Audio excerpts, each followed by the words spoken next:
Hello, my name is Dr. Dewan. Today I will discuss about infective endocarditis. The infective endocarditis is a microbial infection of heart valves or the mural endocardium. Endocardium is the inner layer of the heart. We know that heart has three layers. Outer is the visceral pericardium. Then we have the myocardium. Then inner or luminal surface is the endocardium. So there is infection of the heart valves or the mural endocardium that leads to the formation of vegetations composed of thrombotic debris and organisms, often associated with destruction of the underlying cardiac tissue. The aorta, aortic aneurysm, and other arteries, prosthetic valves, and pacemaker wires may be infected. Mostly caused by bacteria, although fungus, rickettsia, or chlamydia can cause endocarditis. Infective endocarditis may be acute or subacute. Acute form occurs in normal heart valves with virulent organisms.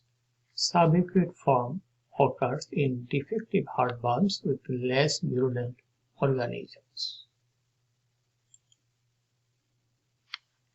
Infective endocarditis can occur in a normal heart valve, but cardiac anomalies, bicuspid valve, mitral valve prolapse, rheumatic heart disease, and valvular stenosis predisposes to infective endocarditis. Host factors. What are the host factors? Like neutropenia, that is less number of white blood cell neutrophils, immunodeficiency like HIV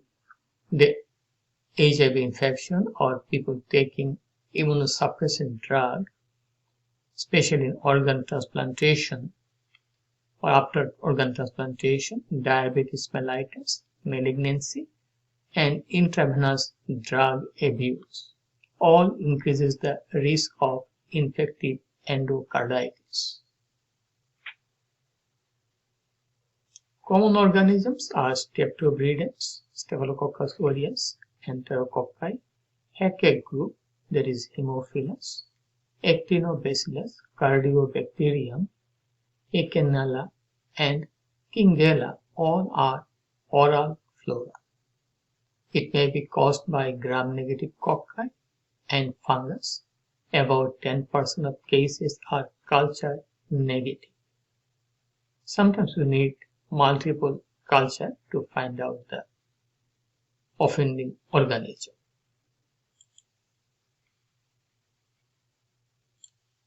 So, what are the signs, symptoms of infective endocarditis? It varies, depends on the virulence of the organism, type of the organism, and individual body response. Fever may be high, hectic, or absent. Chills, fatigue, and rigor occurs in 25 to 80% of patients. Heart murmur may be found.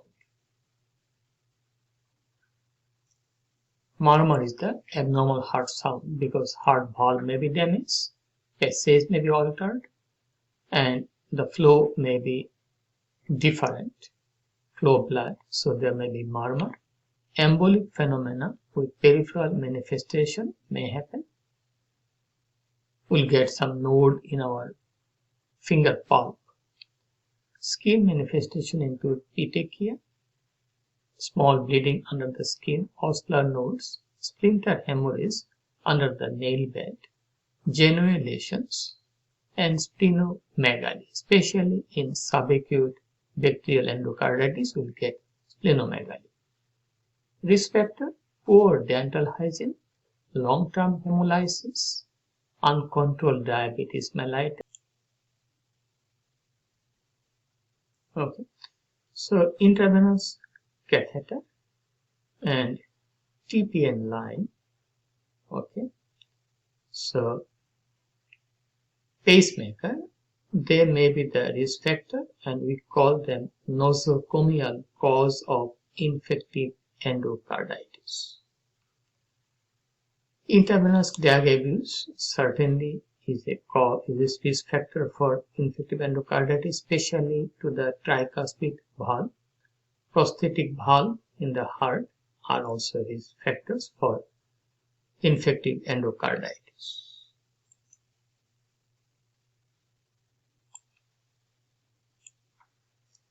Pockets of inflammation of endocardium of heart valve or heart wall caused by bacteria or by fungus may occur in intravenous drug abuse, prosthetic heart valve replacement surgery, and rarely following dental procedure. So sometimes some dentists use the antibiotic before a dental procedure. According to the guideline of American Dental Associations, it may be used, may not be used.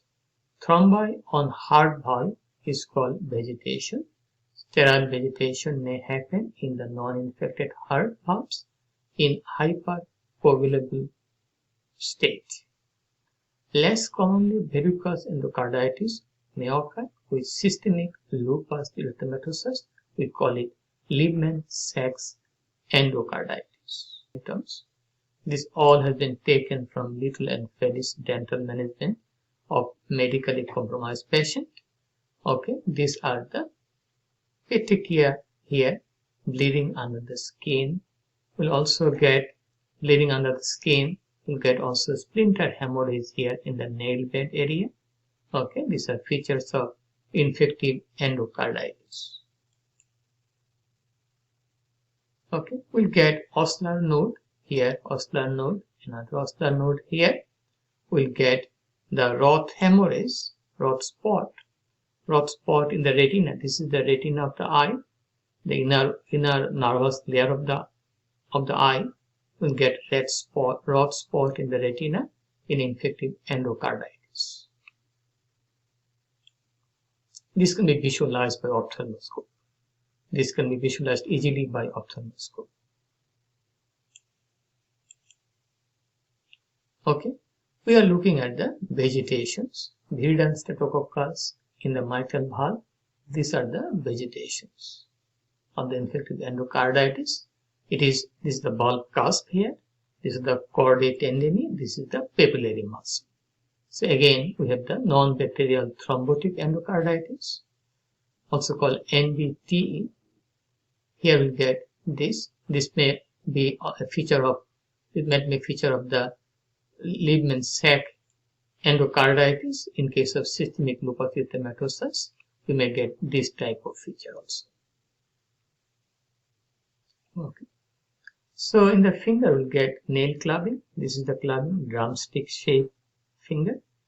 And we'll get certainly splinter hemorrhage. This may happen after a few months of the infection. Okay. And here is the Liebman-Sachs endocarditis of systemic lupus erythematosus. This is non-bacterial thrombotic endocarditis. These are the vegetation. This type of vegetation is found in the valve cusp of the valve, like mitral valve or tricuspid valve, or maybe the aortic or semilunar valve. Okay, this is most likely mitral valve, and this is the chordae tendineae. This is the papillary muscle. These are the features of Liebman-Sachs endocarditis of systemic lupus erythematosus. Okay, so biofilm and bacterial resistance in endocarditis. Bacteria can survive in a biofilm containing viscous layer of extracellular polysaccharide. Biofilm makes the bacteria inaccessible to the immune action, and antibiotic action may cause resistance and relapse of bacterial endocarditis. Embolization of septic embolus from endocarditis site may cause mycotic aneurysm. That may happen in the aorta just above the bifurcation. So it may damage the middle layer of the aorta. There may be rupture of the aortic aneurysm because the organism coming from the endocarditis biofilm, and we may have chance of damage to the aortic aneurysm. Differential diagnosis. We have fever of unknown origin, that is called FUO, also called PUO, pyrexia of unknown origin.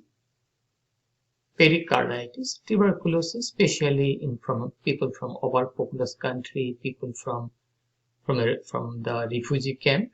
Salmonella infection, glomerulonephritis, rheumatic fever, even osteomyelitis, chronic osteomyelitis, even the brain abscess may have some features of infective endocarditis.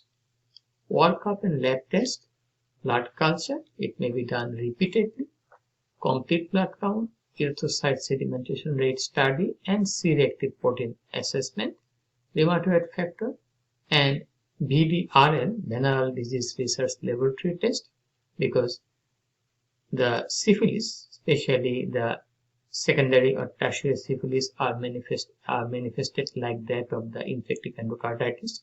We may have some skin lesion in syphilis secondary stage. Urine analysis, ECG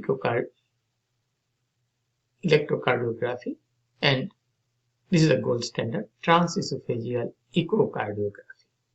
Treatment, antibiotic therapy depending on the culture report and also the doctor's assessment. Okay, and that's all about the infective endocarditis. If you have any question, please feel free to ask me. Please share the information with your friends. Please support my channel. Please subscribe me. Have a nice, wonderful, and blessed day. Bye now.